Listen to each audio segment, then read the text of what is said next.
Holy crap. I did not foresee that happening. I was sitting here minding my own business, earthing, and counting my breaths, which I got about to 3, when the demolition began. I cannot believe that someone has chosen to demolish a perfectly nice seeming house. The world is strange of these things. Oh my goodness, I don't even know what to think about it. I'm sure they'll build something magnificent in this economy and somebody will put up something really expensive and then the prices will all go up. I don't mean to be overly critical. Maybe they're just tearing off that piece of it. Look how good that roof looks. I mean, it looks better than our roof. Maybe, I don't know how good it is really. You can't really tell. I'm not an expert. But look at this. They're just totally demolishing this house. Okay, time to breathe a little.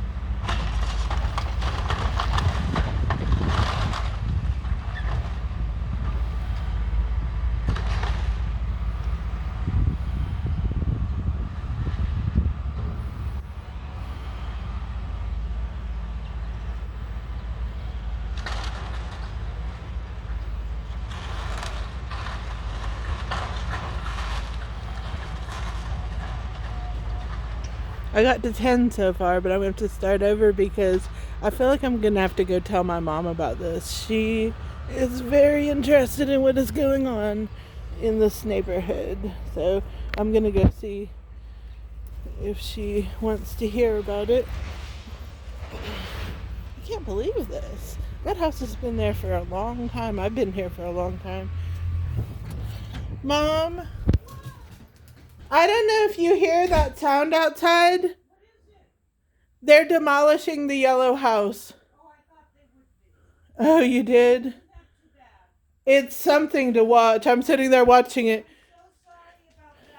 Brazen, you might have to stay in. Do you want to go out? I'm sorry, Brazen. You're going to have to stay with Mom. They could have salvaged a whole lot out of that house. And that house was one of the first big houses built by an African-American family. Really? Yes. My God, that's historical in a way. Yes, it was an historic house. And they're just plummeting it right over the bulldozer. Because Jordan wanted... I'm going to watch a little more. I have to breathe. It's so sad. I know. It is too bad. I don't even know if it was livable. Log house inside. Was it ruined inside or something? What? Was it unlivable? Well, the roof probably leaked. I mean, it was gonna sell for around the same price as all the houses around here are going, which is a lot. Groundhogs, everything was falling. Yeah. Down. I'll be back. Okay. Okay.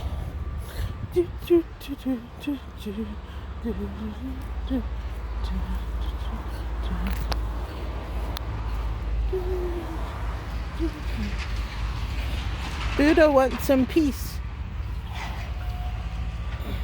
Good gracious, that goes quick. It's a big house. Oh my gosh. I'm breathing.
Fare thee well, yellow house.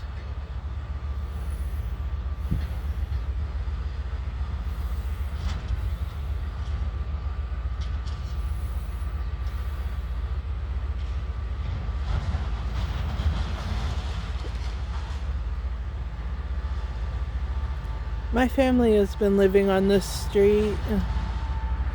Well, now it's just me and my mom living in this street. We've been living on this street since 1986, I think. So a good long time.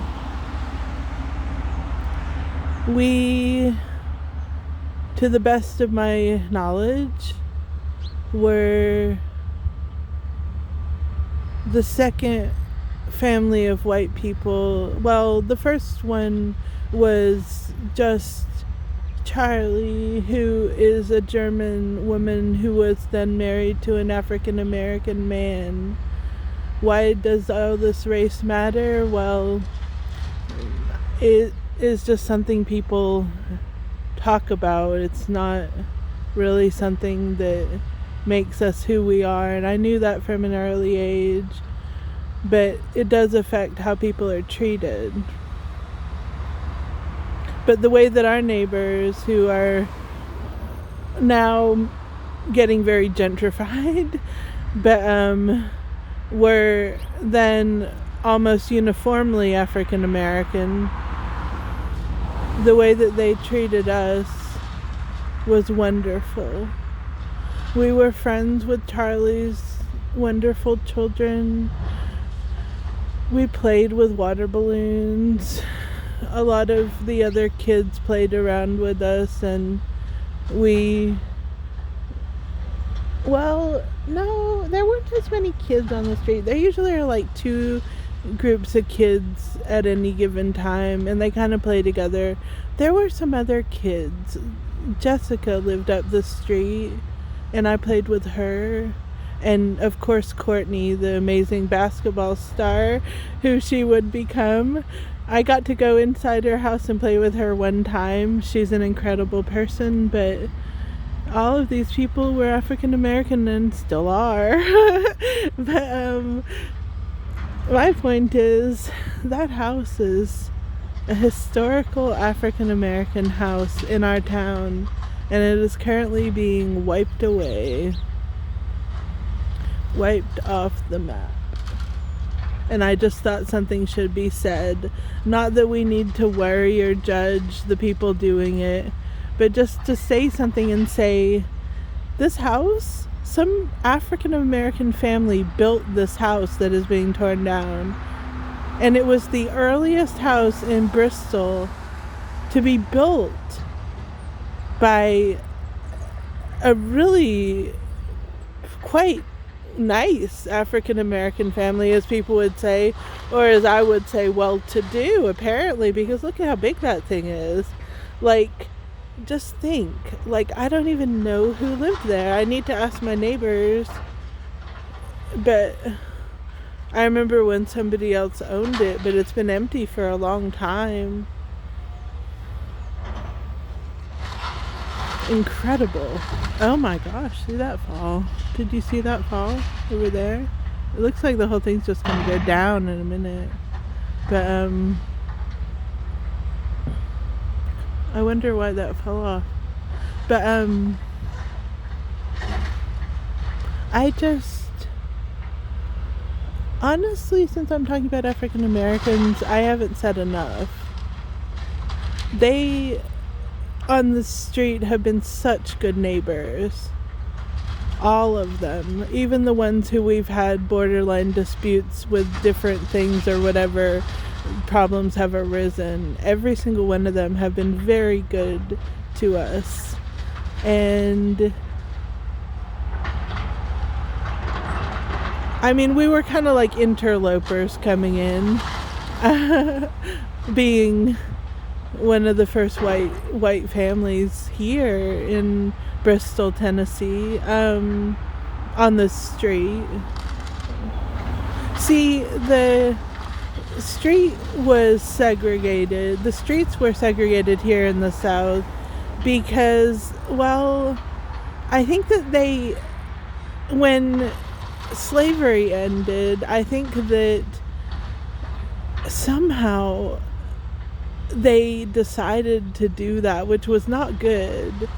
But I mean, we want integration, but we don't really want gentrification. So that's where we are now. But I love the new ones coming in too. They're wonderful people, and they tend to be really good people, like a lesbian couple, or just really nice people who have lived on the street. I know almost every one of my neighbors.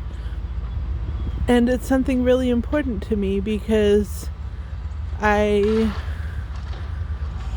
this is my place. I feel like you have to draw your friends close, and I feel like local is important to support. And this is my little breeding of those two ideas, is that the people who live closest to you should be important to you in a way, and they are. All of the people are very important to me. The woman in this house, I watched her grow up, like so many, looking from my porch, and she now has children of her own, and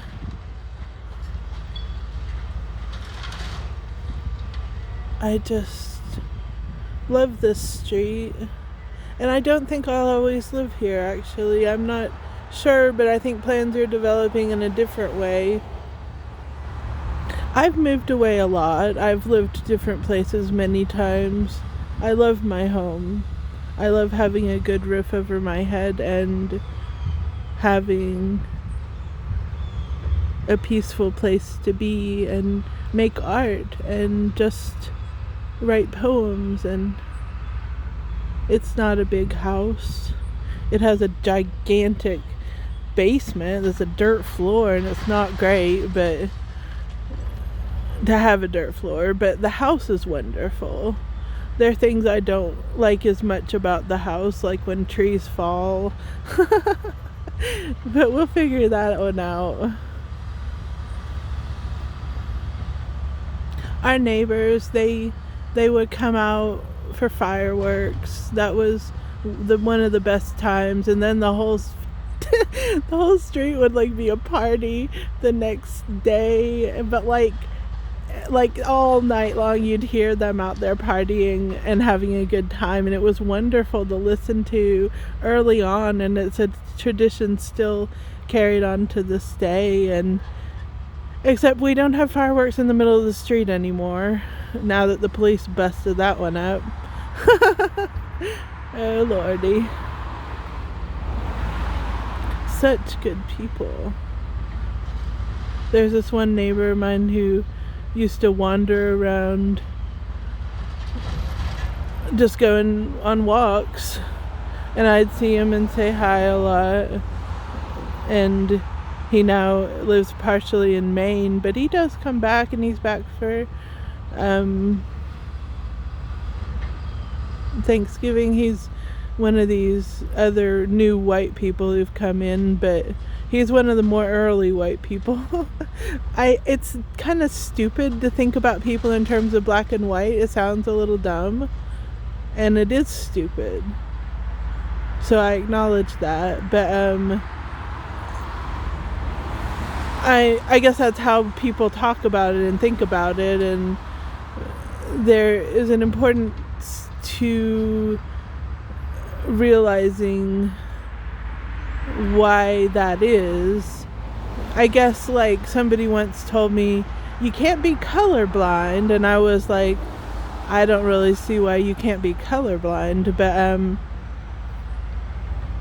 but actually I do kind of agree with it now, because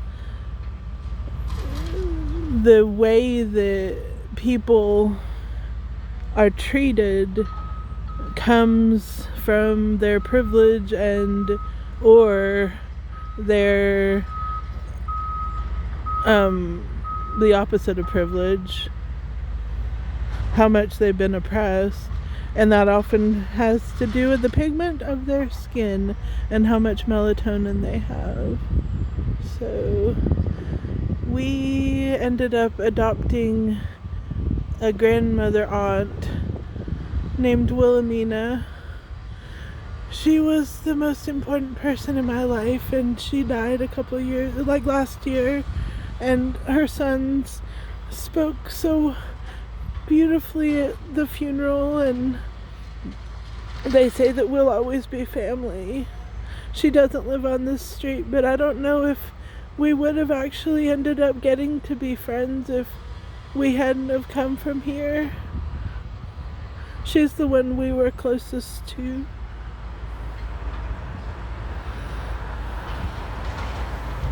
She was an African griot.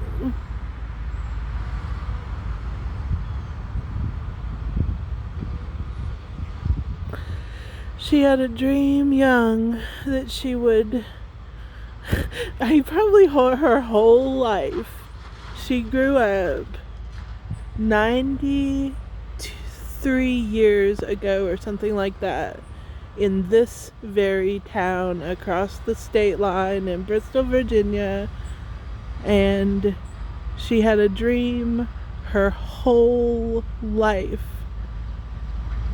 of owning a museum. and she was dead set that she would make it happen. And if you look up online, she did. She founded and owned and took care of and lived next to this little house that was the first museum I think ever was in Bristol. Do most people know that? Do most people think that Bristol is an African museum place? Not really, but it is. And her home was opened up to many people, many people, and she had an African history museum called the Nyomba Peacock Tanahasi or something like that. I don't really know all the African words. I do know that my name in Swahili, sorry. There are a million African languages, but I'm talking about Swahili. That my name is no. My name is Maggie, but it sounds like Maji. And Willamina told me that the word Maji is water. And I always really resonated with that.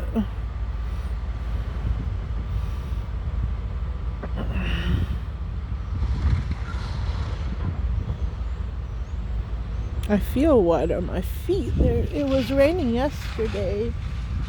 It's cold out here. I want you to stressed I am.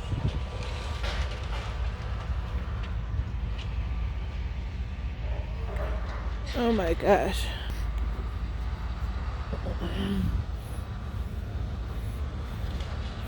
I did count 100 breaths. I had trouble sleeping last night. Too excited about Thanksgiving and family.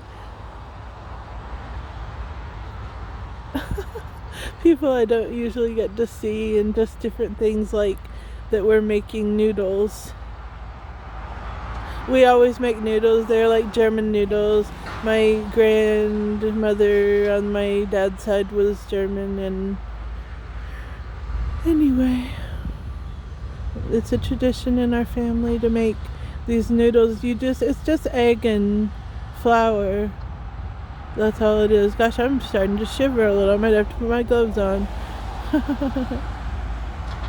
Oh my goodness. Maybe I should turn this video off. Thank you for watching.